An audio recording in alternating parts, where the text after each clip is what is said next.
네,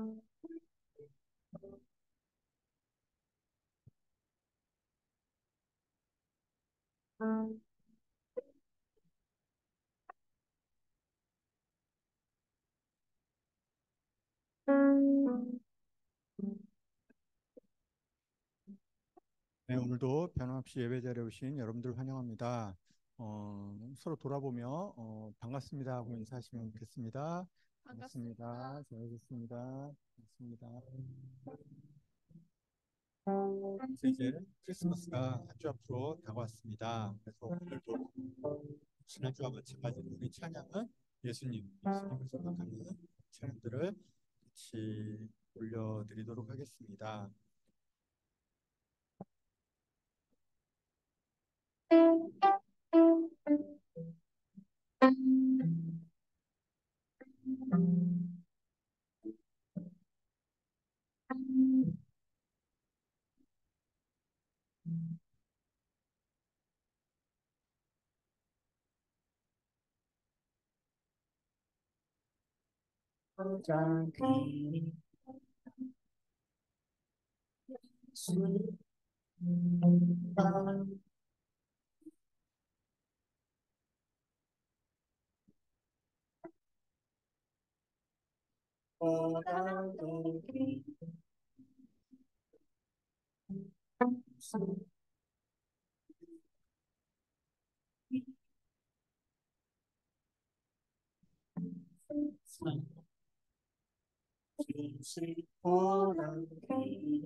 가장 예수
이름 이름 예수의 이름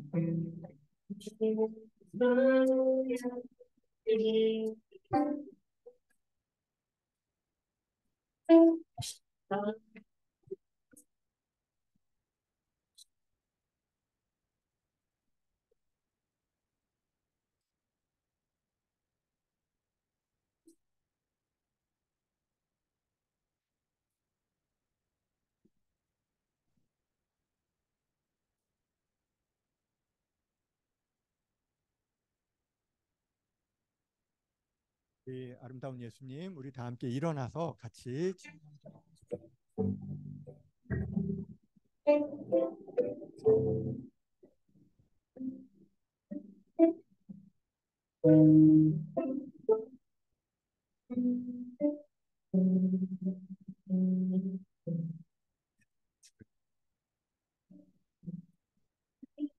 내 주를 향한 이 노래 영원한 노래 있으니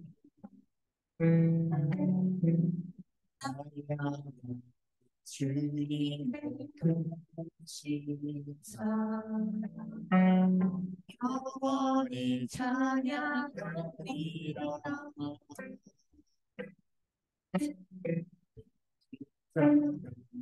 그 사랑 찬양하리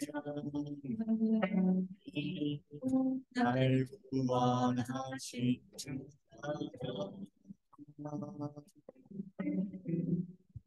내 삶을 들어주리라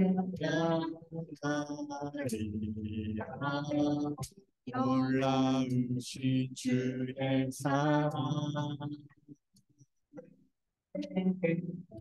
어머니 찬양하리 가고 싶지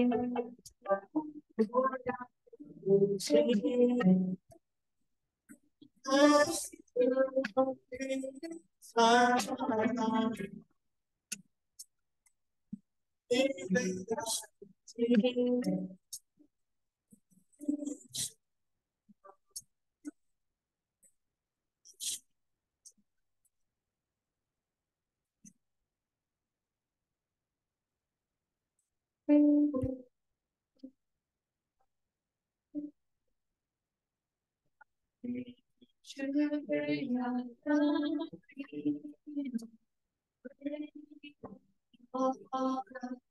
praise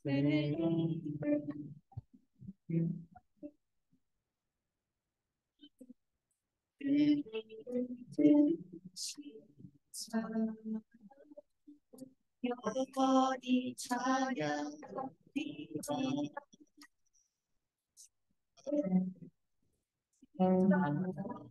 그 사랑 찬양하리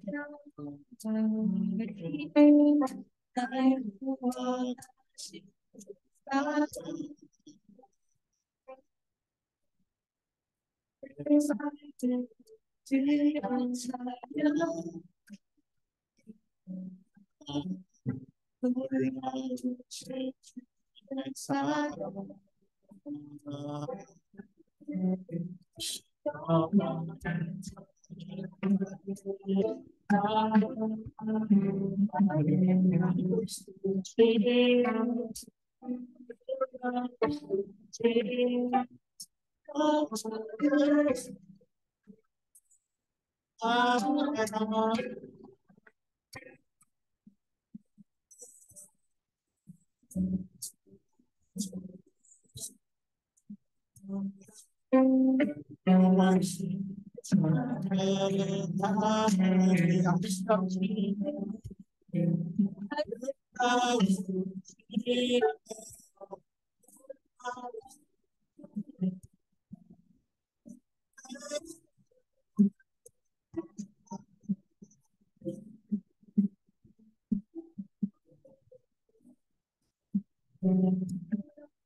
올라오신 어머나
놀라우신 사랑으로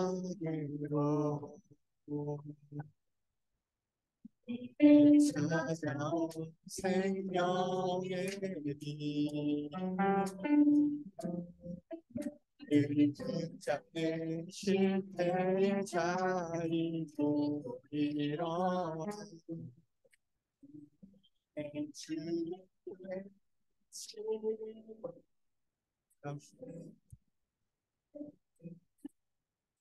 사랑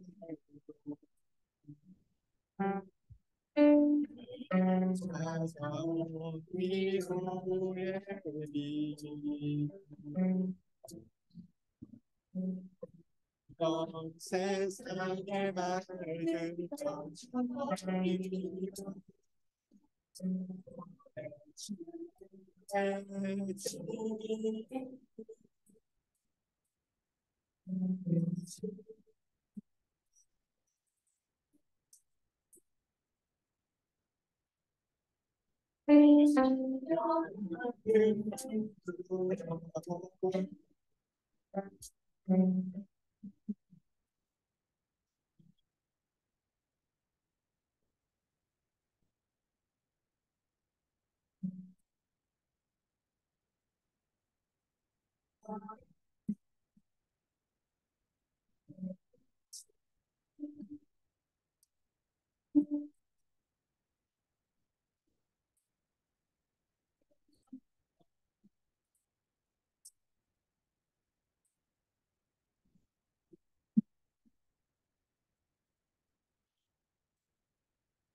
네, 구주 예수를 구주의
우리 시간 함께 기도하시겠습니다.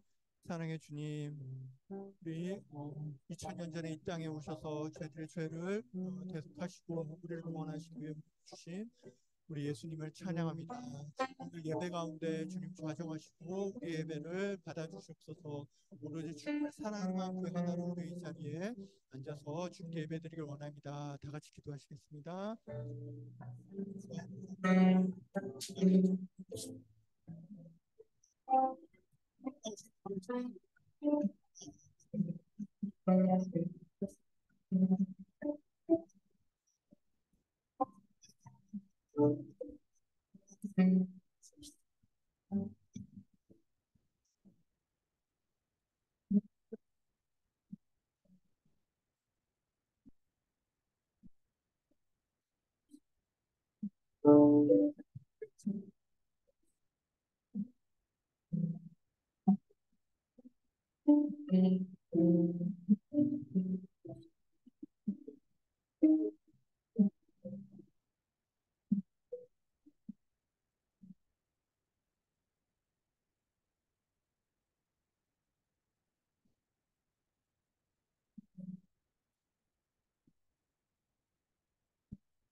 네, 다 같이 기도드리겠습니다.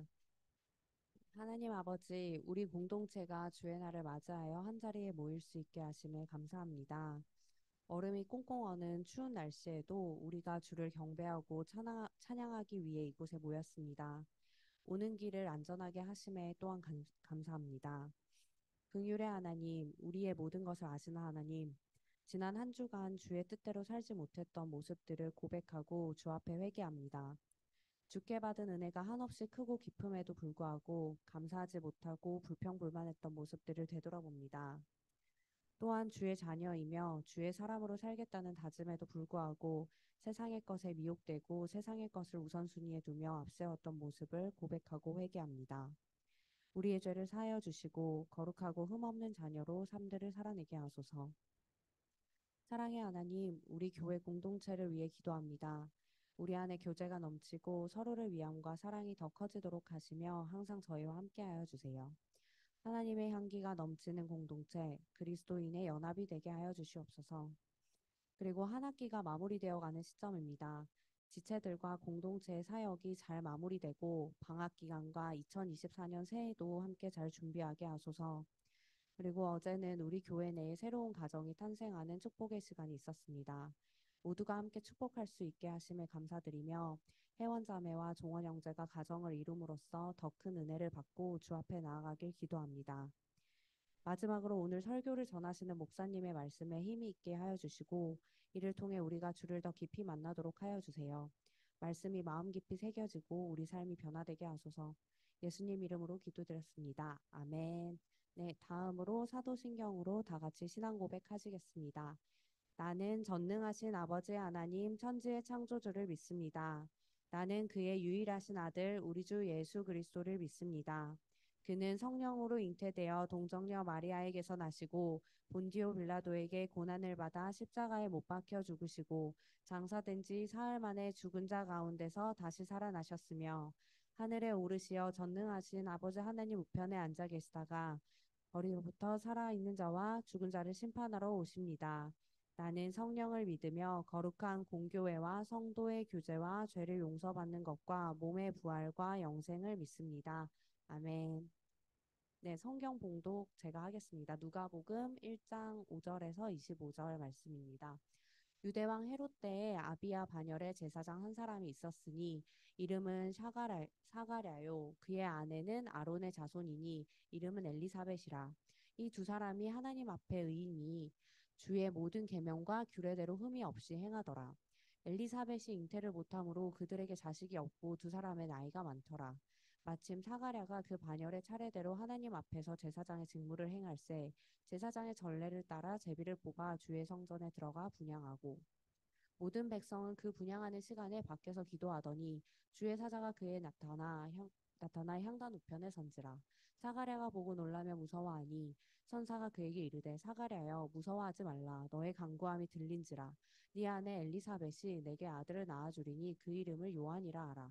너도 기뻐하고 즐거워할 것이요 많은 사람도 그의 태어남을 기뻐하리니 이는 그가 주 앞에 큰 자가 되며 포도주나 독한 술을 마시지 아니하며 모태로부터 성령의 충만함을 받아 이스라엘 자손을 주 곧 그들의 하나님께로 많이 돌아오게 하겠습니다. 그가 또 엘리야의 심령과 능력으로 주 앞에 먼저 와서 아버지의 마음을 자식에게 거스르는 자를 의인의 슬기에 돌아오게 하고 주를 위하여 세운 백성을 준비하리라. 사가랴가 천사에게 이르되 내가 이것을 어떻게 알리요? 내가 늙고 아내도 나이가 많으니이다. 천사가 대답하여 이르되 나는 하나님 앞에 서 있는 가브리엘이라. 이 좋은 소식을 전하여 내게 말하라고 보내심을 받았노라.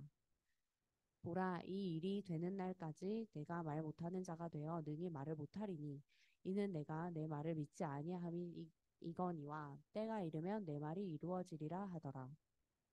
백성들이 사가랴를 기다리며 그가 성전 안에서 지체함을 이상히 여기더라. 그가 나와서 그들에게 말을 못하니 백성들이 그가 성전 안에서 환상을 본 줄 알았더라. 그가 몸짓으로 뜻을 표시하며 그냥 말 못하는 대로 있더니 그 직무의 날이 다 되매 집으로 돌아가니라. 이후에 그의 아내 엘리사벳이 잉태하고 5달 동안 숨어 있으며 이르되 주께서 나를 돌보시는 날에 사람들 앞에서 내 부끄러움을 없게 하시려고 이렇게 행하심이라 하더라. 아멘.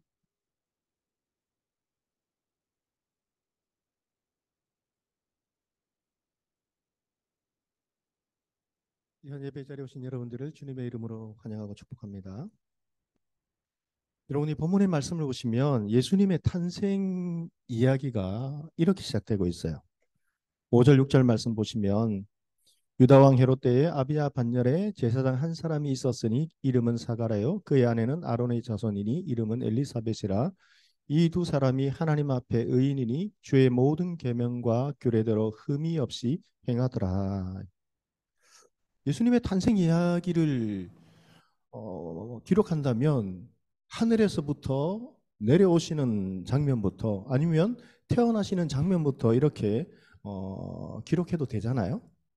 그런데 예수님의 탄생 이야기를 이 두 사람 사가랴와 엘리사벳 이 두 부부의 이야기로부터 시작되고 있는 것이죠. 하나님의 역사를 새롭게 열고 있는 이 두 사람 사가랴와 엘리사벳은 어떤 사람으로 이렇게 하나님은 보시고 성경에 기록해 놓으셨는가? 이 두 사람은 하나님 앞에 어떤 사람이라고요? 의인이었다라고 기록되어 있어요. 6절 말씀 보시면 이 두 사람이 하나님 앞에 의인이니 이렇게 기록되어 있어요. 여러분 하나님 앞에 의로운 사람이란 어떤 사람을 의미할까요? 도덕적으로 완벽한 사람을 의미할까요? 이것은 불가능하죠. 이것이 우리 인간이 어떻게 도덕적으로 완벽할 수 있겠어요? 저도 가끔씩 여러분 아무리 법을 지킨다고 하지만 이 법이라는 것은 한번 어기면 법을 어긴 사람 그 죄인인 것이죠. 뭐 율법도 마찬가지인 것이죠. 하나만 죄를 범해도 그 사람은 한 가지를 지은 죄인이기 때문에 이 사람은 경한 사람이고 100가지를 지은 사람은 더 중한 범죄인이다. 그런 개념이 없어요. 똑같은 죄인이에요. 그러니까 도덕적으로 완벽한 사람 불가능하죠. 마음속으로 우리 가운데에 미움, 시기, 질투 뭐 아무리 여러분 성자라고 해도 인간에서 가장 뛰어난 성자의 경지에 올랐던 부처라는 이 사람도 결국에는 그 마음 가운데에 부처를 시험하는 이 일들이 제가 불교학교를 다녔었는데요. 중학교 때. 그걸 보면 이 부처를 유혹하는 이 뭐 악마라고 해야 되나요? 우리로 말하면 사탄이죠. 와서 온갖 음욕과 뭐 물질에 관한 유혹들 인간은 그것을 피해갈 수 없어요. 도덕적으로 완벽해질 수 없다는 것이죠. 이건 불가능하다는 것이죠. 그렇다면 도덕적으로 완벽한 사람이 아니라면 그 반대로 영적으로 완전히 의롭다는 의미일까요? 이것도 불가능하다는 거예요. 죄에서 자유로울 수 있는 사람이 존재하는가? 인간 스스로 죄에서 흠이 없이 영적으로 의로운 존재로 살아갈 수 있을까? 그렇게 될 수 있을까? 불가능하다는 것이죠. 모든 사람은 하나님 앞에 죄인이에요. 왜냐하면 알지 못한 채로 살아가는 영혼들도 많이 있기 때문인 거예요. 하나님을 알지도 못하고 부르지도 않고 그런데 그게 죄인지도 모르는 거예요. 죄인이지만 죄인인지를 몰라요. 그래서 법이란 것이 들어오면 예전에 내가 모르고 행했던 것들이 죄로서 이제 드러나게 되는 것이죠. 율법의 역할이 바로 그런 것이에요.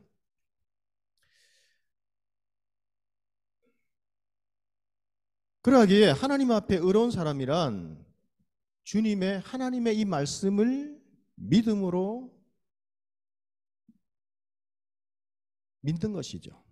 받아들이는 것이죠. 그래서 그 말씀에 의해서 하나님을 믿고 믿음 안에서 어려워져서 그 하나님이 덮어주시는 거예요. 흠이 있지만, 죄가 있지만 의롭다 여겨주시는 거예요. 죄가 없다 그렇게 선포하시고 눈 감아 주시는 것이죠. 그러니까 용서해 주는, 조건 없는 그 사랑, 그 사랑으로 허물을 덮어주시는 거예요. 이것이 바로 하나님 앞에 의인이다, 이런 의미예요. 그래서 여러분, 하나님 앞에 의인인 사람도 죄로 인해 넘어질 수 있어요.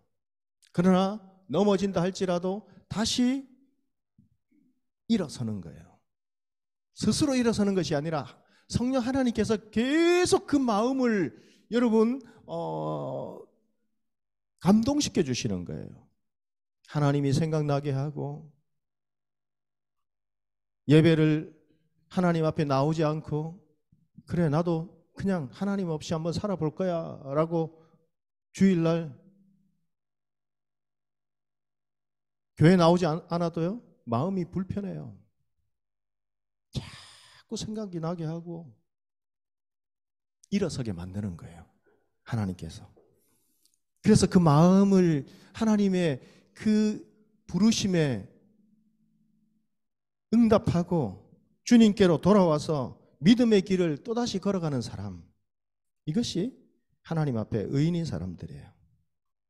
하나님의 이런 사람들에게 하나님의 복과 은혜가 충만할 것이라 그렇게 약속하셨어요. 그래서 이 약속의 말씀을 믿고 살아갔던 하나님 앞에 의인이었던 이 사람, 그래서 약속의 말씀을 믿고 주의 모든 계명과 규례대로 흠이 없이 행하더라 했지만, 여러분 어떻게 인간이 흠이 없이 행할 수 있겠어요? 그러나 그 마음의 중심이 하나님 말씀을 믿고 따라 살려고 했다는 거예요. 하나님께서 이 마음의 중심과 그 믿음을 귀하게 보신 거예요. 그런데 이 약속의 말씀을 믿고 그렇게 살아가려고 했던 이 부부에게 드디어 메시아의 예수님의 탄생의 소식이 전해지는 것이죠. 오늘도 하나님의 이 땅에서 사가랴 부부와 같은 의롭고 경건한 사람을 찾고 계세요. 우리 다 같이 5절에서 7절의 말씀을 한 목소리로 다시 한번 읽어봅시다. 시작. 유다왕 헤롯 때에 이름은 사가랴요, 그의 아내는 아론의 자손이니 이름은 엘리사벳이라.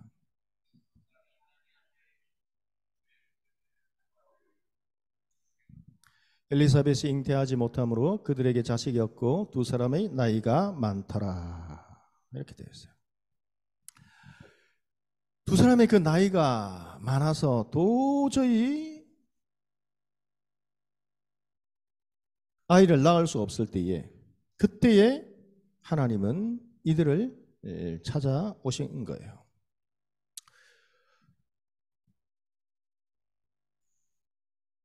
여러분 방금 읽은 이 말씀을 눈여겨보시면 뭔가 이해되지 않는 부분이 있어요. 그러니까 모순되는 부분이 있다는 것이죠. 어떤 모순이 있을까요?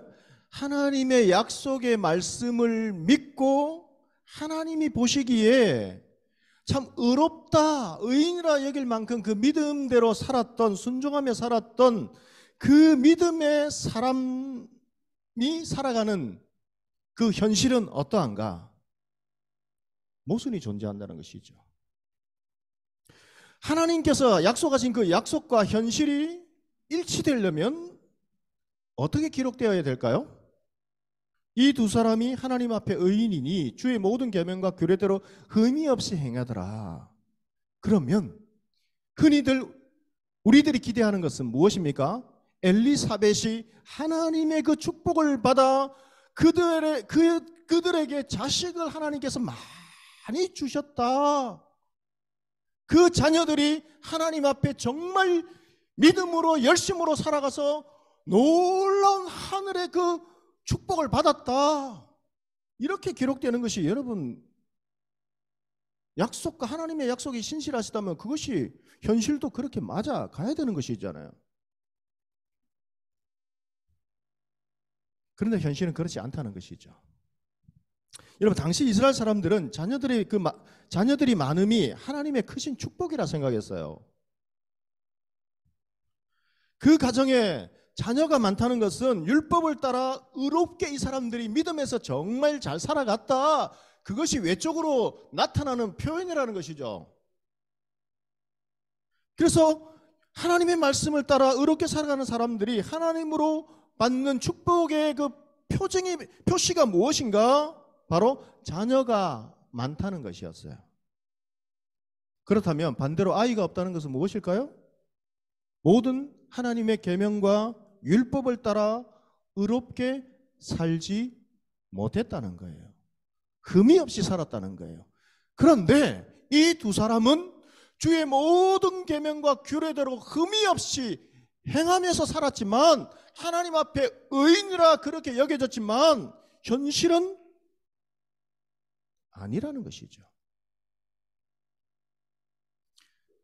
아이가 없다는 것은 심지어 하나님의 징계를 받는 것이다. 우리는 그 사람의 삶을 알지는 못하지만 저 사람들이 분명 하나님 앞에 무언가 큰 죄를 지었기 때문에 자녀가 없을 것이다, 그렇게까지 생각했다는 거예요. 그래서 당시의 사람들은 하나님 앞에서 의롭고 경건한 사람은 자녀가 많아지는 그 복을 받는다라고 믿었다는 거예요. 시편 127편 3절에서 5절 말씀에도 이와 비슷한 내용이 기록되어 있죠. 보라, 자식들은 여호와의 기업이요 태의 열매는 그의 상급이로다. 젊은 자의 자식은 장사의 수정의 화살 같으니 이것이 그 화살통에 가득한 자는 복되도다. 그들이 성문에서 그들의 원수와 담판할 때에 수치를 당하지 아니하리로다. 장사의 수중에, 여러분 장수에 전쟁터에 나가는데 그 화살을 가지고 왔는데 화살통에 화살이 없으면 아무 소용이 없잖아요.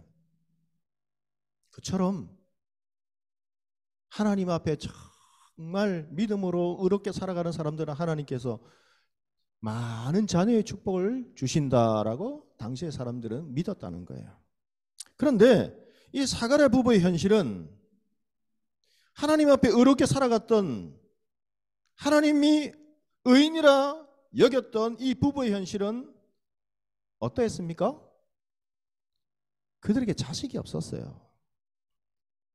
이것이 여러분 하나님께서 주신 이 약속과 그 하나님의 약속을 믿고 따라가는 믿음의 사람들이 살아가는 현실 속에 나타나는 큰 모순이라는 거예요.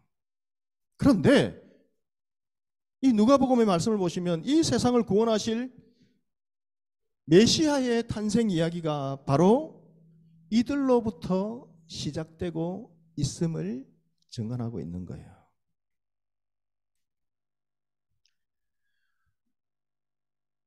저는 성탄절이 다가오면 그 중국에 두고 온 몇 안 되는 그 성도들이 너무너무 그리워요. 제 인생에 가장 행복했던, 은혜스러웠던 그 예배를 드렸을 때, 성탄 예배를 드렸을 때를 생각하면 그때의 그 감격을 잊을 수가 없어요.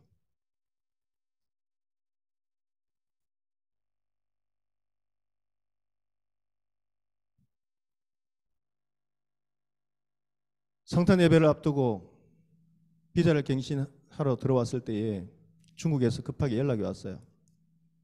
들어오면 안 돼. 우리 선배, 우리 형님, 저를 그곳으로 이렇게 좀 도와달라고,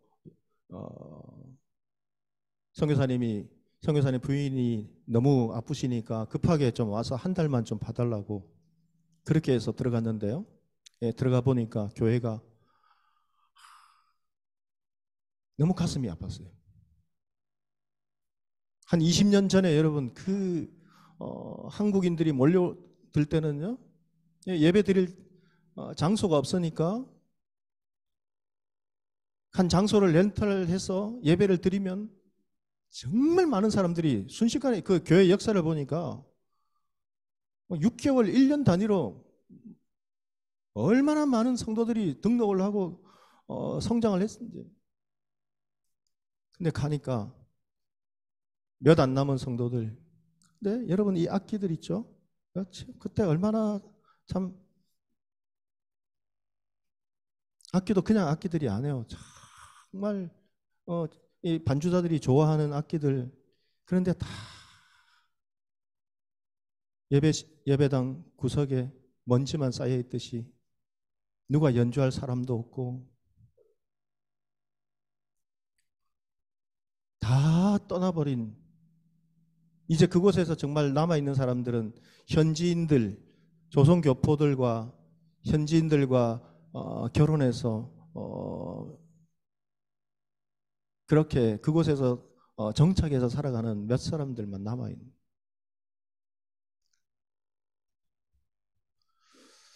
그런데 성탄절을 앞두고 당연히 성탄절이 있을 줄 알았는데 중국에 가니까 그때 이제 그 정권에서 어떤 성탄절의 행사도 금지시킨 거예요. 거리에는 뭐 캐롤이 울리거나 심지어는 여러분 성탄과 상관이 없는 산타크로스 어떤 그런 장식도 거리에 못하게 지침이 내려온 거예요. 그리고 예배가 아니라 집회를 하게 된다면 이제 단속을 한다, 구속을 한다라는 지침을 이제 내려온 거예요.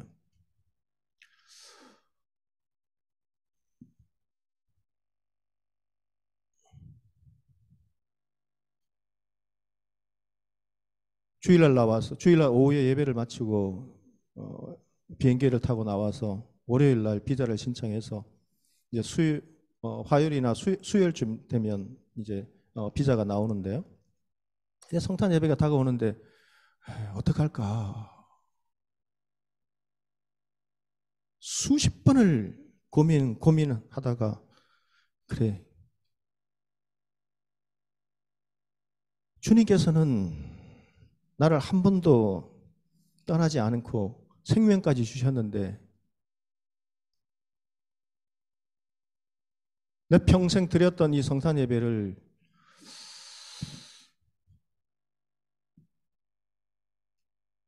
위험하다고 안 드릴 수는 없지. 들어갔어요. 그리고 뭐 또 성탄 예배를 강요할 수는 없잖아요. 성탄 예배를 드리도록 하겠습니다 라고 연락을 했을 때 과연 몇 명이나 올까? 그 성탄 예배를 드리는데요, 3사람이 왔어요. 아이를 유치원에 다니는 아이를 손에 잡고 한 집사님이 오셨고 4명이서 드렸어요. 4명이서. 총 5명이죠. 아이까지 있어요. 근데 그때 그 하나님 앞에 드렸던 그 성탄 예배는요, 내가 하나님 앞에 설 때까지 그 감격과 은혜는 잊을 수가 없어요. 근데 성탄이 다가오니까 너무 보고 싶은 거예요. 어떻게 되었을까? 어떻게 지내고 있을까? 코로나가 터졌는데요. 들려오는 소식은 예배를 드리지도 못하고 그곳에 교회가 교회가 2개 있었는데요. 한 800만, 900만 되는 도시에 교회가, 근데 한 100명이 넘어 모이는 큰 교회, 3자 교회에서 함께 예배를 드렸던 그나마 안전했던 교회도 다 폐쇄를 당하고 다 흩어지고 없어서, 그래서 제가 있었던 그곳은 이제 한글 학교를 위장을 해서 그곳에서 예배를 드렸는데요. 그곳에서 이제 합해서 그쪽 교회 성도들이 와서 얼마 남지 않았으니까 11시 예배를 드리고 몇몇 안 남은 그 성도들은 또 오후에 2시 예배 때 드리고 그런 소식을 들었어요. 근데 이 교회를 섬기는 조선교포 집사님이 계시는데요. 이분 2분이 정말 처음에 갔을 때 정착할 수 있도록 많은 사랑을 주셨어요. 조선교포이신데 저 흑룡강, 그러니까 일제시대 때 핍박을 피해서 독립운동을 하며 살았던 그 후손들이죠. 흑룡강에서 이제 상해 밑에 있는 이 도시로 왔는데요. 정말 많은 고생을 하셨어요. 한국에서 한 10여 년을 일을 해서 이제 돈을 모아서 그쪽으로 가서 식당을 차렸는데요. 그런데 그곳에 여러분 이 중국이라는 이 도시에는 뭐 상해도 마찬가지고요. 일성도시, 이성도시가 일성도시가 뭐 상해, 충칭 이런 큰 도시예요. 뭐 3천만, 4천만 모이는 한 우리나라와 거의 같죠. 한 성이. 근데 그 이성 도시에서도 좀 아주 발달한 도시에서는 자녀를 학교를 보내려면, 왜냐하면 그 시골이나 작은 지방의 소도시에서 너무나 많은 사람들이 일자리를 찾아서 들어오기 때문에 집이 없는 사람들은 공립학교를 입학을 허락을 안 해줘요. 그래서 제가 거기에서 있을 때에 아이가 학교를 가지 못해서 그 사립학교, 그러니까 사립학교도 좋은 학교도 아니에요. 창고 건물을 개조해서 정말 열악한, 그러니까 지방에서 소도시에서 돈 없는 사람들이 와서 일을 하니까 그 자녀들이 학교는 보내야 되겠는데요. 학교도 제대로 이루어지지도 않죠. 그런 학교를 보내면서 식당을 하시는데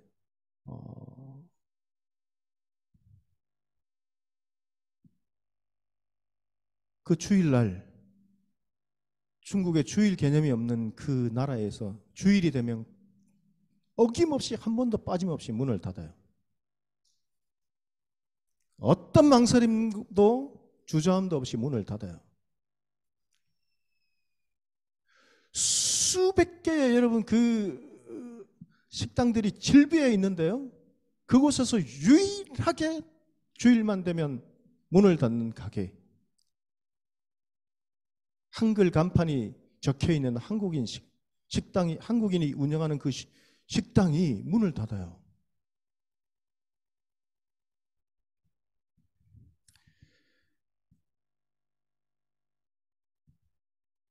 이분이 너무 소식이 궁금해서 지난주에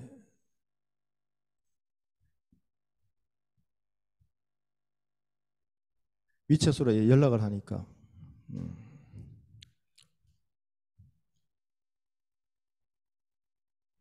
그 전화를 받는데요. 목사님 저 한국에 있습니다 이러는 거예요. 어떤 일이세요? 하니까 한국에 좀 일이 있어 나왔습니다.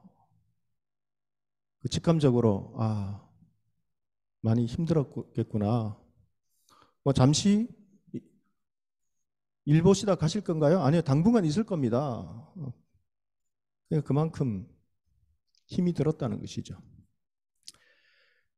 수요일 날 연락을 해서 교주관 신호예배를 마치고 이곳에서 만났어요. 얼마나 반가운지 몰라요.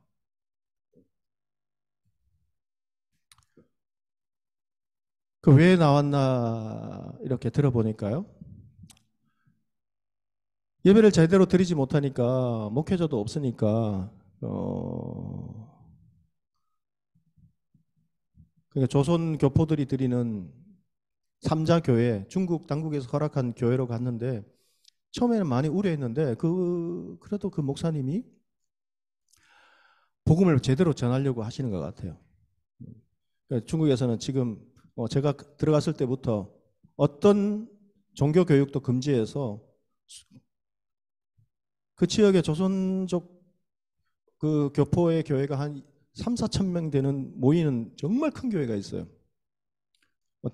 대만의 그 자동차 계열 회사 회장님이 들어와서 그곳에 사업을 하면서 복음을 전하기 위해서 드러나지 않게 그 교회를 후원해서 세운 거예요. 그런데 그 큰 교회, 그러니까 큰 은혜 교회보다 더 커요. 그 건물은. 그 정도로 큰 교회. 근데 교육관이 또 한 5층으로 큰 교육관이 있죠. 근데 가니까 문을 안 열어주는데 제가 한국에서 온 목사입니다라고 하니까 조심스럽게 문을 열어주는데요. 주일학교 교육은 전면 폐쇄됐고 본당에 그 국기를 걸어서 무슨 강령이 있대요. 뭐 10가지 무슨 뭐 그런 거 있죠. 우리 하원 형제 있죠. 뭐 민주 평화 뭐 이런 뭐 하는 그런 거 국가에 충성 맹세를 하지 않고 예배를 드리면 예배당도 다 폐쇄시키는 거예요. 그래서 하나님의 성전에 그렇게 할 수는 없으니까 교회 마당에 큰 이제 국기 계양대를 세우고 본당은 위장으로 폐쇄해 놓고 뭐 그런 지경이에요. 그런 상황에서 코로나가 터졌고 올 초에 종교법 국가보안법이죠. 이제 어떤 모임과 어떤 그런 SNS나 어떤 그런 일들을 통해서 복음을 전하거나 국가에 유해되는 일을 하면 이제 우리로 말하면 국가보안법으로 다 처벌을 하는 거예요. 그리고 벌금도 한국 돈으로 3천만 원 정도를 이제 벌금을 내게 하는 거예요. 그런데 이제 삼자교회를 갔는데 그곳에서 작년에 연락이 와서 목사님 뭐 통화를 하는데 제가 주일학교 교사를 맡았는데 이 아이들을 어떻게 교육할 수 있을까요? 뭐 자료 좀 보내주세요. 어떻게 하든지 하나님 말씀을 전하고 신앙생활 제대로 하려고.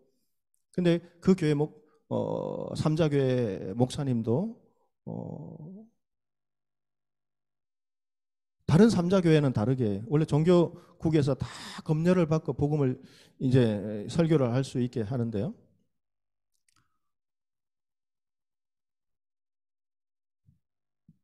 그런 위험 부담을 감수하면서 복음을 제대로 전하려고 하는데 그런데 한계 상황에 부딪힌 것 같아요. 그래서 왜 나왔냐라고 여쭤보니까 아이가 중학교를 갔는데 중학교 이제 학교에서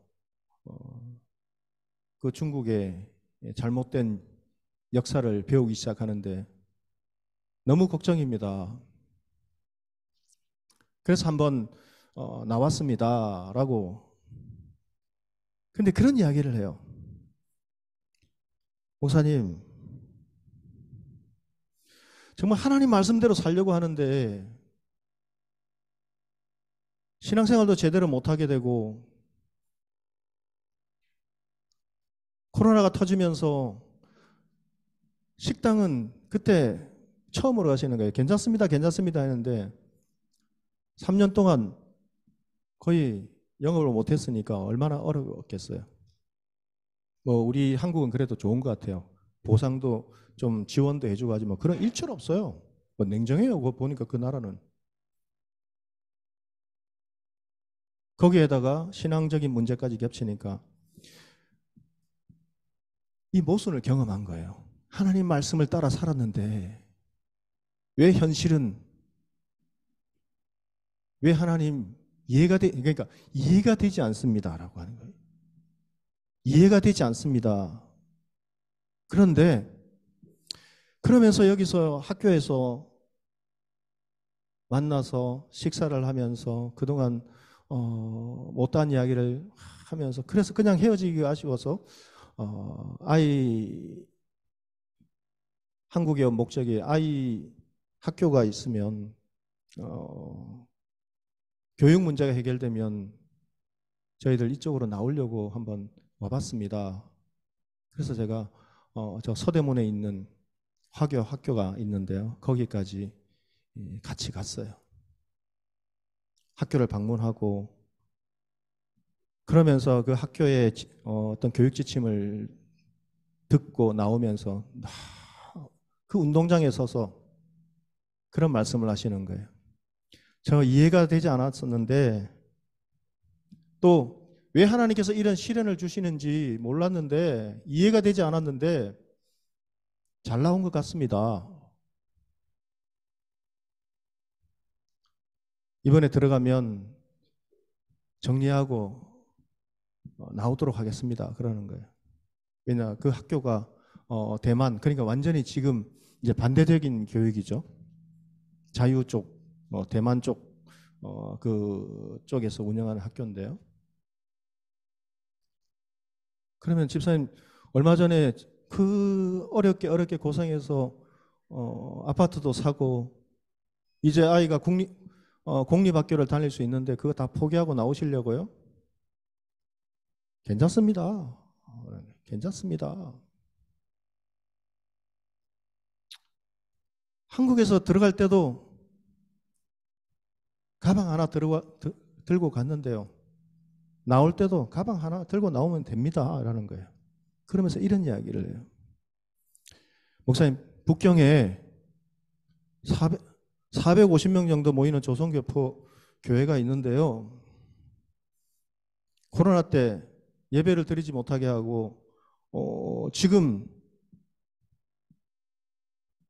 보안법이 통과되면서 예배를 드리지 못하게 하니까 어떤 일이 일어난 줄 아세요? 그러는 거예요. 다 뿔뿔이 흩어졌나? 그렇게 생각했는데요. 성도들이요. 예배를 못 드리니까 한국으로 한 사람씩 다시 일자리를 구해 나갔는데 이제 그 교회 남은 성도들 한 40명밖에 안 됩니다. 한 400명 정도는 어디 갔어요? 다 뿔뿔이 흩어졌나? 그런데요.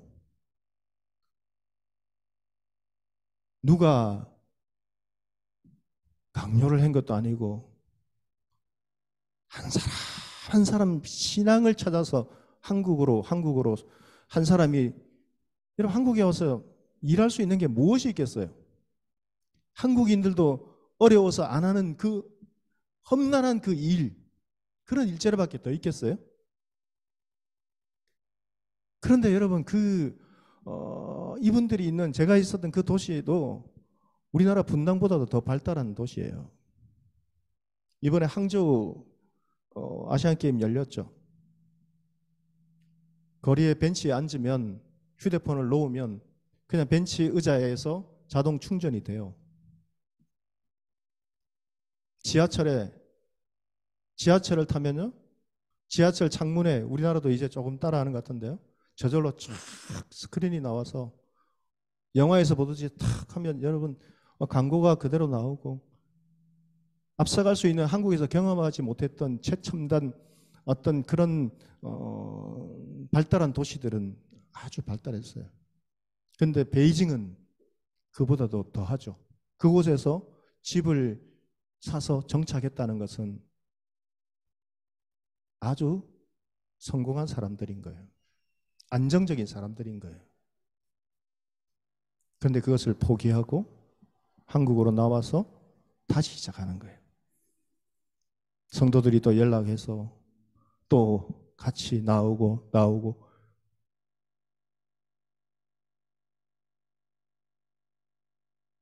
당연히 한국의 정서로 생각한다면 다 어려우니까 흩어져야 되는데 450명 모였던 교인들이 40명 남았으면 400여 명은 다 어디로 가고 신앙생활을 안 한다라고 생각할 건데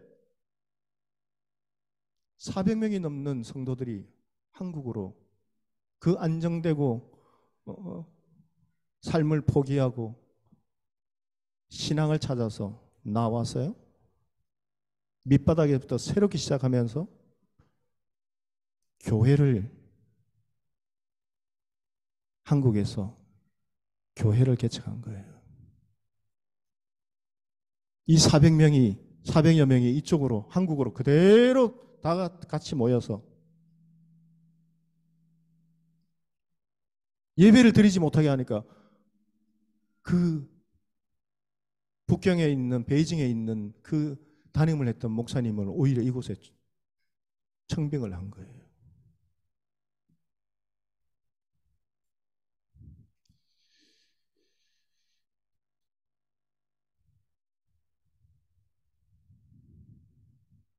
참 우리가 여러분 살아갈 때에 하나님의 약속과 현실은 완전히 모순된 이해되지 않는 상황을 만날 때가 있죠. 그러함에도 불구하고 하나님은 살아계셔서 우리를 인도하고 계신다는 거예요. 제가 가장 저에게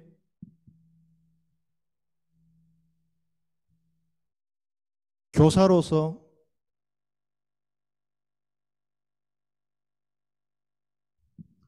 큰 영향력을 준 분이 계세요. 저는 그분과 이야기를 해본 적도 없어요. 근데 신학교를 들어가려고 할 때에 교사를 너무 하고 싶어요. 그런데 교회에서 교사 자리가 없어요.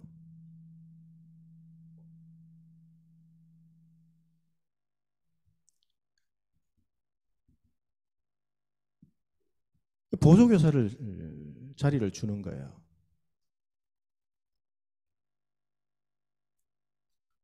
그런데 그 부서에요, 정말 전도를 잘하시는 선생님, 남자 집사님 한 분이 계셨어요. 근데 이분은 제가 딱 봤을 때 도대체 아이들이 좋아하는 어떤 호감적인 어떤 그런 부분들이 아무것도 없는 거예요. 성경의 인물로 표현하라면 삭개오 같은 인물일까? 키도 작고 말수도 없고요. 말도 하지도 않아요. 과묵하고 나이도 많으시고. 도대체 그런데 아이들이 저렇게 많이 저 선생님이 전도를 해서 오는 이유가 뭘까? 주일학교 그 교사가 한 20명 있으면요, 이 한 선생님이 거의 한 절반이에요. 선생님 이 반이 19분 되는 뭐 이런 선생님들이 다 모아도 이 한 반 정도밖에 안 되는 거예요. 도대체요. 근데 한 해만 그런 게 아니라 매해마다 그런 거예요. 그런데 나중에 그 비결을 알았어요. 비밀을 알았어요. 이 집사님, 이 선생님에게 외동아들이 있었는데요, 그 외동아들이 하나님의 부르심을 일찍 받은 거예요.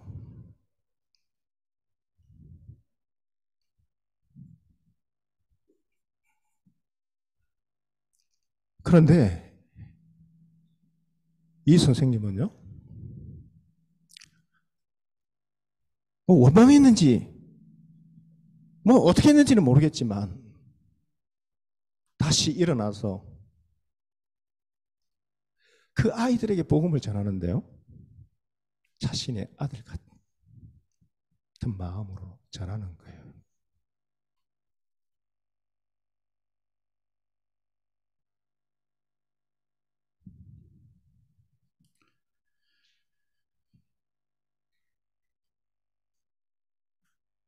여러분, 우리는 이해되지 않는 이런 모순된 상황을 만난다 하지만 그것조차도 하나님은 우리를 더 연단시키고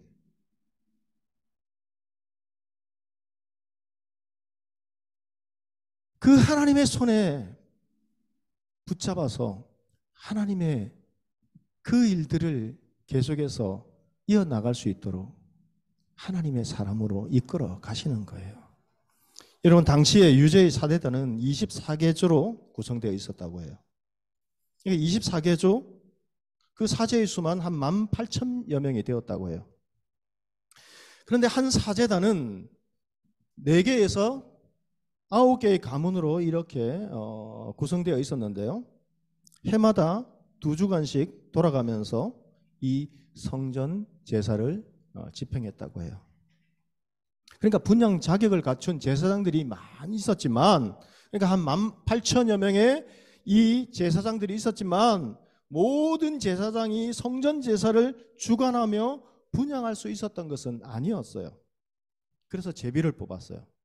기도하고 올해에 이 성전 제사를 집례할 제사장을 뽑는데요, 그 제비에 뽑힌 제사장은 제사를 주관하고 나머지 제사장들은 대부분 참관만 한 거예요.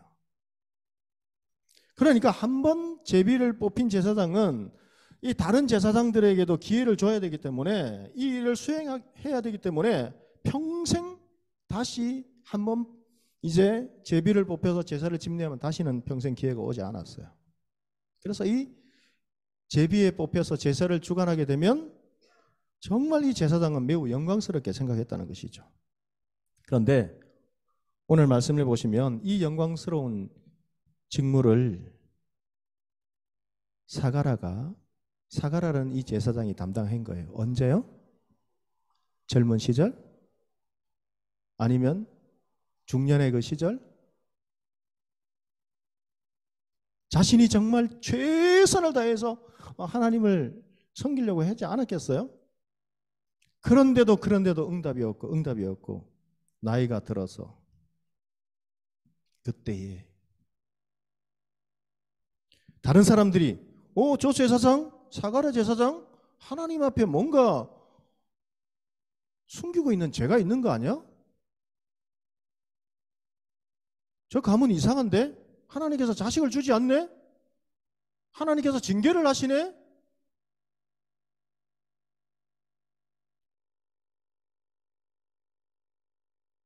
그런데도 하나님 말씀대로 살려고 몸부림쳤던 이 두 사람에게 그 늦은 나이에 주의 천사가, 하나님께서 보내신 주의 천사가 나타나는 거예요. 우리 13절 말씀을 읽어봅시다. 다 같이 읽습니다. 천사가 그에게 이르되 사가랴여 무서워하지 말라. 너의 간구함이 들린지라. 내 아내 엘리사벳이 내게 아들을 낳아 주리니 그 이름을 요한이라 하라. 하나님께서 그 간구함을 들으셨다는 거예요. 그런데 여기에도 이상한 점이 있어요. 어떤 이상한 점이 발견하셨어요? 제비에 뽑혀서 이스라엘의 온 백성을 대표해서 제사를 드리는 그 제사장이 드리는 기도의 내용이라면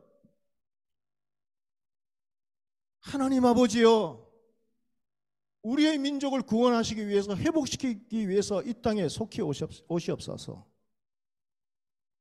우리를 이 로마의 압제에서 구원해 주시옵소서. 그런 기도를 대표적인 제사장이라면 온 제사장이 보고 있고 백성들이 보고 있다면 그렇게 기도하지 않았겠어요? 그런데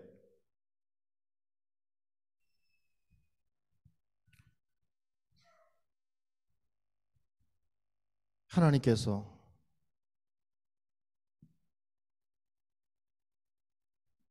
그의 간구함을 들으셨다는 거예요.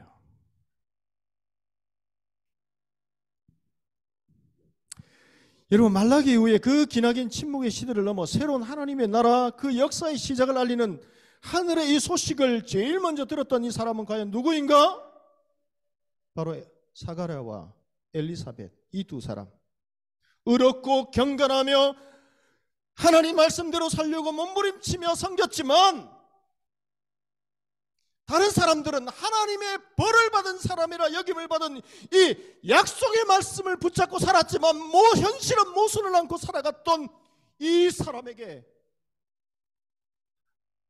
메시아의 탄생, 새로운 구원의 역사의 시작은 여기에서부터 시작되는 거예요.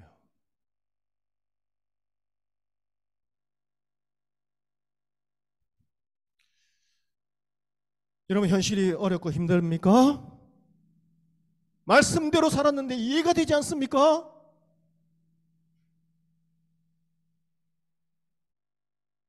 그 집사님 봤을 때 하나님 왜 축복해 주시지 않습니까?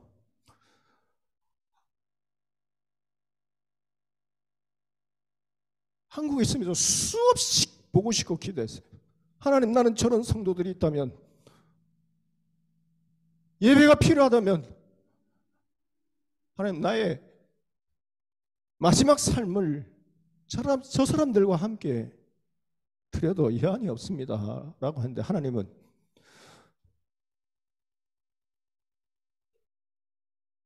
그곳에 들어가려고 할 때 막으셨어요. 이틀 전에 코로나가 터지면서 하나님 왜입니까? 그곳에 있는 저 성도들은 저렇게 하나님 말씀대로 살려고 하는데 하나님 왜 저런 고난을 주십니까? 그런데 그 입에서 한 번도 그런 이야기를 하지 않았지만 그렇게 기도하고 있는 저에게 목사님, 하나님 말씀대로 그렇게 주일날에도 제가 복을 받으려고 하는 게 아니라 그렇게 말씀대로 살려고 했는데 이해가 되지 않습니다. 그런데요, 그분과 헤어질 때 그 집사님이 이런 이야기를 해요. 고백을 해요.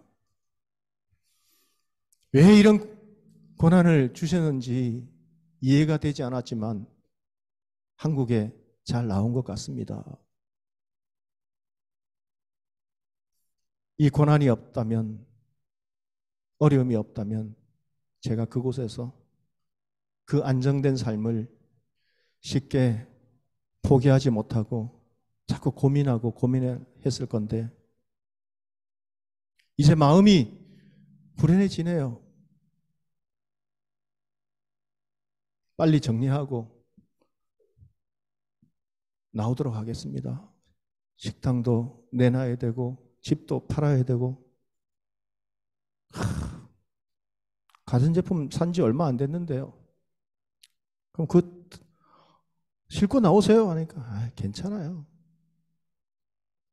한국에서 중국에 다시 들어갈 때 새 차 산 지 몇 년 안 됐는데 그거 다 그냥 헐값에 팔고 그때도 들어갔는데요. 뭐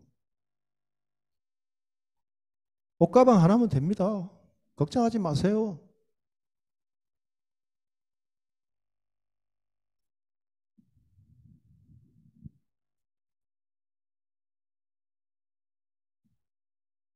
여러분, 이렇게 하나님의 역사를 믿으며 메시아의 탄생을 기다렸던 것에 대해서 하나님은 어떻게 말씀하실까요? 말씀에 순종했지만 여전히 오랜 시간 응답이 없었던 모순을 품고 살아가는 그 삶이었지만 현실은 징계를 받아 아이가 없는 현실을 그대로 안고 살아가는 삶이었지만 헤롯의 약한 무리들이 오히려 득세를 하고 공의와 정의를 따른 사람들은 모든 자리에서 밀려났고 불의한 제사장들의 권력은 더 높아지고 참된 경건을 따르는 진실한 제사장들은 오히려 따돌림을 받는 그 모순의 현장에서 하지만 주님은 그 모순을 안고 믿음으로 순종하며 살아갔던 그 사람에게, 이 두 사람에게 임하셨다는 거예요. 여러분, 마리아가 어떻게 처녀의 몸으로 예수님의 잉태를 받아들일 수 있을까요? 그 믿음도 대단하지만 사가랴 부부의 여러분 이 믿음의 동력이 없었다면 힘들었을 거라고 봐요. 불가능한, 나이가 들어서 불가능한 그때에 하나님께서 아들 세례 요한을 잉태하신 것을 보게 하시고 마리아에게 믿음으로 더 큰 담력을 얻게 도와주신 거예요. 여러분, 성탄이 다가오고 있습니다. 어린 시절의 성탄은 즐겁고 화려하고 선물을 받고 좋았던 그런 성탄이었지만 나이를 들어가면 들어갈수록 왜 하나님이신 그 창조주께서 인간의 몸으로 그것도 왜 초라한 마국간에 오셨을까?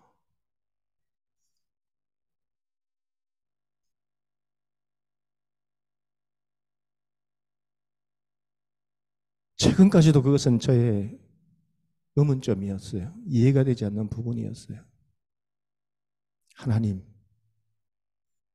인간으로 오셔서 우리를 구원해 주신다면 모세처럼 몇 년이라도 왕궁에서 태어나셔서 좀 안락함을 누리시든지 아니면 부잣집에 유력한 집에 태어나셔서 평범하게 그렇게 사시다가 십자가를 지셔도 되지 않았습니까? 왜요? 여러분, 성탄 찬송 캐롤을 부를 때 저는 그 장면이 늘 가슴 아픈 슬픈 장면으로 다가와요. 하늘에는 평화, 뭐 노엘, 기쁘다 구주 오셨네 하지만 왜요? 하나님께서 왜요? 그런데요, 어제 결혼식을 마치고 돌아가면서 하나님께서 마음에 위로함을 주셨어요.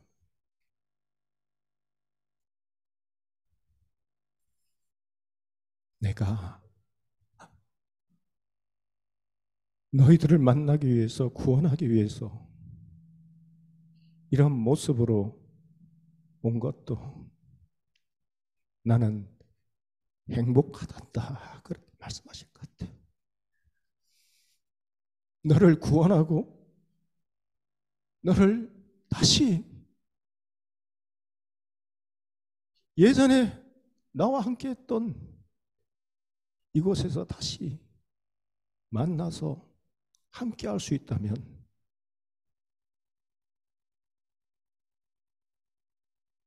이 자리도 나 자신도 죽음도 그것이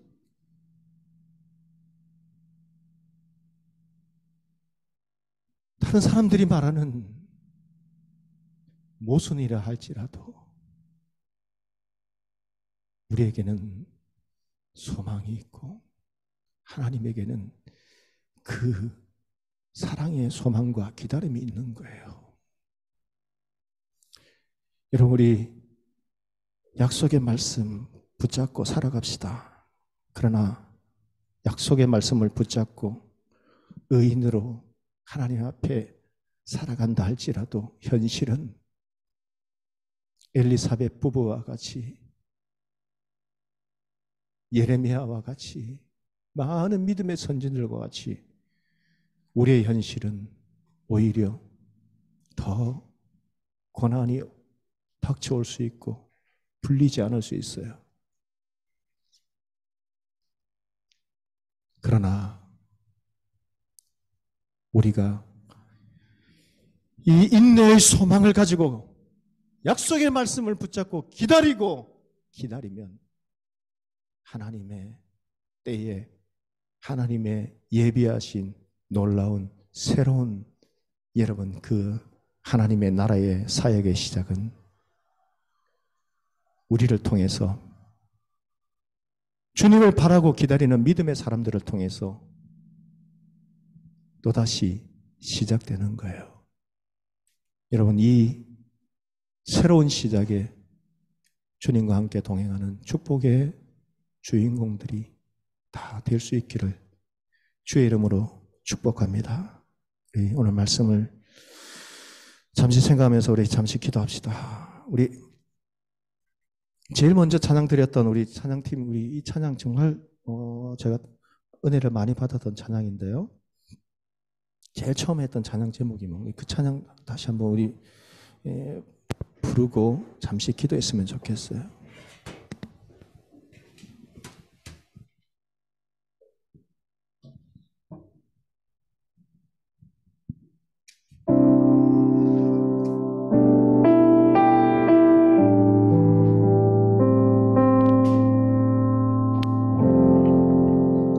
내 안에 가장 귀한 것 예수를 압니다. 우리 찬양 고백합시다.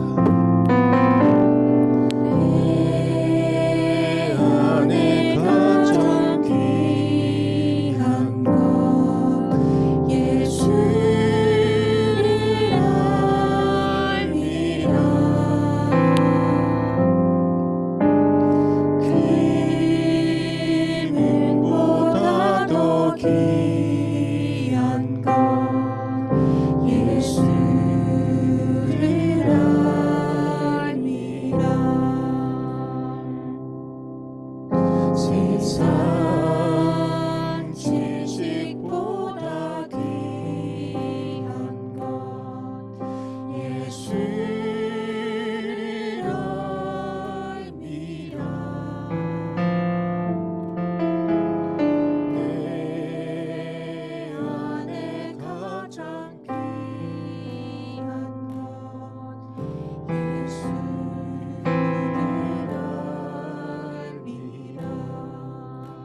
살아가지만 이해가 되지 않는 현실의 이 모습을 우리가 만나 혹시나 힘겨워하고 낙심하며 눈물 짓고 있는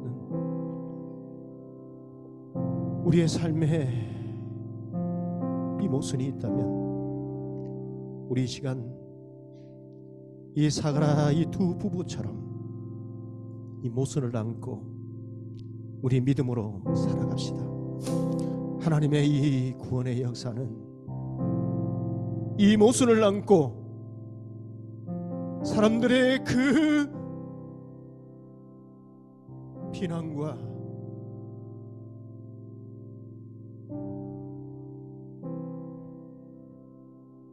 아픔과 슬픔과 낙심과 눈물을 안고 그것을 믿음으로 받아들이고 하나님 주시는 힘으로 다시 일어나서 하나님의 때를 기다린 이 사람들에게 하나님의 역사는 또다시 새롭게 시작될 것입니다. 우리 기도합시다. 풀리지 않는 문제, 그러나 하나님의 손에 맡기고 우리 이 시간 임마누엘로 오신 그 주님이, 능력의 그 주님이 함께 하십니다. 같이 기도합시다. 주여, 하나님 이 시간 찾아와 주시옵소서. 이 사랑의 부분에 이 모든 수치를 주여 물러가게 하시고 회복시켜 주시고 하나님의 새로운 역사를 하나님 시작하셨던 것처럼 오늘 이 자리에 눈물 짓고 이해되지 않는 이 모순의 아픔을 믿음으로 바라보며 인내하며 기다리고 믿음의 길을 가는 당신의 믿음의 자녀들에게 함께하여 주시기를 주님 원합니다. 하나님이여, 막혔던 기도의 문들을 회복시켜 주시고 예배의 간격을 주여 회복시켜 주시고 말씀 가운데 우리 심령 가운데 임재하여 주시고 살아계신 하나님 이곳에 임재하여 주셔서 이들의 아픔과 눈물과 고뇌와 인생의 무거운 짐을 주여 맡아주시고 회복시켜 주시고 인도해 주시기를 주님 원합니다. 하나님, 육신의 질고를 가지고 힘겨워하는 우리 지체들도 있습니다. 하나님, 건강하게 회복시켜 주셔서 하나님을 더 잘 섬길 수 있도록 은혜를 더해 주시고, 하나님, 졸업이 막혀 있습니다. 처 부분이 막혀 있습니다. 관계 때문에 어려운 우리 지체들도 있습니다. 하나님께서 이 문제를 해결해 주셨을 때에 세상의 안락함으로 나아가는 것이 아니라 하나님을 더 있는 그 자리에서 주의 몸된 교회를 잘 섬기며 하나님 귀한 사명 감당할 수 있는 믿음의 귀한 종들 다 될 수 있도록 은혜 베풀어 주시옵소서. 이 시간 예수 그리스도의 이름으로 기도합니다. 나사렛 예수 그리스도의 이름으로 주여, 육신의 이 고치지 못하는, 아무리 치료해도 치료되지 못하는 이 부분들 나사렛 예수 그리스도의 이름으로 하나님 고쳐주시고 회복시켜 주시옵소서. 하나님, 그 심령에 깨어진 심령들, 하나님 아무리 자신의 결심하고 결심해도 되지 않는 부분들 주여 이 시간 나사렛 예수 그리스도의 그 이름의 능력으로 그 깨어진 마음들을 주여 회복시켜 주시옵소서. 예수 그리스도의 이름으로 기도드립니다. 아멘.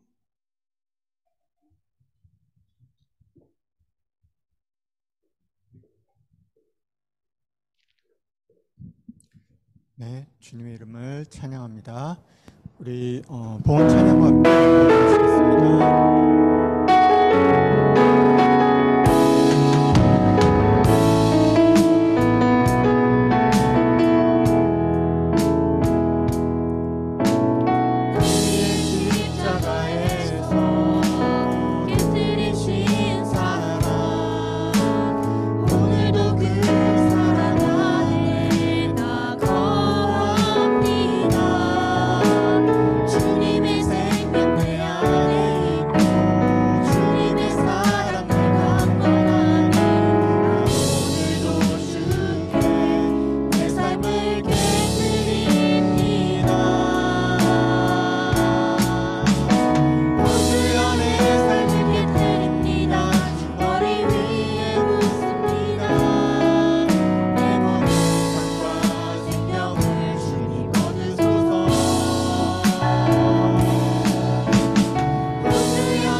기도하겠습니다. 우리 안에 착한 일을 시작하시고 또 날마다 우리에게 은혜를 부어주시는 하나님 아버지 감사합니다. 우리가 세상의 풍조에 휩쓸리지 않게 하시고 또 이 땅에서 우리가 어떻게 살아가야 하는지, 왜 열심히 살아가야 하는지 늘 말씀 안에서 우리를 돌아보게 하여 주시옵소서. 돌아보니 어느 한순간도 주님이 은혜를 베풀지 않은 순간이 없었음을 고백합니다. 불안한 우리의 미래와 또 답답한 현실 속에서도 여전히 베푸시며 착한 일을 시작하고 이루시는 하나님을 바라보게 하옵소서. 우리의 모든 것을 채우시는 하나님께 이 믿음의 고백을 담아 예물을 드립니다. 이 예물을 받으시고 믿음으로 살아가게 하옵소서. 예수님의 이름으로 기도하였습니다. 아멘.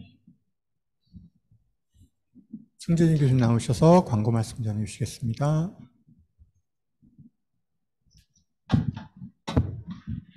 예, 12월이 이제 2주가 남았습니다. 오늘 빼고 다음 주는 성탄 주일로 드리겠습니다. 그래서 주보에도 광고가 나갔지만 그 주일 예배 후에 선물 나누고 또 레크리에이션 하는 시간이 있습니다. 그래서 작년처럼 선물을 갖고 오시면 같이 이렇게 서로 교환하는 그런 시간을 갖도록 하겠습니다. 준비물에 대해서는 스크린을 참고하시면 되겠습니다. 그리고 마지막 주일이 31일입니다. 마침 저희들이 이제 매년 마지막 그 일에 송구영신 예배를 드리죠. 그래서 그날 주일 예배 드리고 또 송구영신 예배를 드릴 텐데 특별히 그날은 2시 우리 예배랑 또 7시 송구영신 예배를 모두 연합 예배로 드리기로 했습니다. 그래서 오전에 그 학부 또 대학원 국제 유학생 나오는 그 예배도 같이 2시에 같이 드릴 거고요. 그 다음에 7시에 송구 영신 예배로 드리는 그 예배도 역시 연합 예배로 드리게 됩니다. 그래서 2시에는 우리 전사님께서 말씀을 전하시고 또 7시 송구 영신 예배는 우리 오전 예배 또 목사님, 신목사님이 또 말씀을 전하실 그런 예정으로 있습니다. 예, 다른 혹시 뭐 광고하실 내용 뭐 없으시죠? 네. 오늘 목장 모임 하실 때 그 레크레이션을 위해서 그 다음 주에 참석 가능하신 인원이 어떻게 되는지 목장별로 조사해서 전화 예민자매에게 전달해 주셨으면 좋겠습니다. 네, 다 함께 일어나셔서 결단 찬양하시고 목사님 축도로 두려움이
지금은 우리 주 예수 그리스도의 크신 은혜와 하나님 아버지의 청량할 수 없는 크고 깊고 넓으신 사랑하심과 성령 하나님의 감화, 감동, 인도 충만하신 귀한 은혜가 하나님의 약속의 말씀을 따라 의롭고 경건하게 그렇게 살아가지만 우리의 현실은 사람들에게 외면받고 조롱당하고 때로는 슬픔과 눈물의 그 자리라 할지라도 그러나 우리가 하나님 주신 그 믿음의 소망을 가지고 인내로 우리가 기다릴 때에 우리에게 찾아오셔서 임마누엘로 오셔서 하나님의 새로운 예비하신 하나님의 그때의 새로운 하나님의 그 일들을 감당케 하시고 이끌어 가시는 하나님의 선하신 섭리의 손길을 약속을 우리가 믿고 의지하며 이 구주 성탄에 이 오실 그날을 우리가 기다리며 또다시 말씀 가운데 힘을 얻고 일어나서 하나님과 동행하며 하나님 그 기쁘신 뜻을 위해 우리의 삶을 드리며 우리에게 주어진 이 믿음의 길을 계속 걸어가기 원하며 결단하는 이 시간 함께 예배를 드린 우리 모든 믿음의 형제 자매들 가운데에 그들의 학업과 연구와 장래의 걸음과 그 가정과 직장과 자녀들 이 모든 삶의 현장 가운데에 지금으로부터 영원토록 함께 계시기를 간절히 축원하옵나이다. 아멘.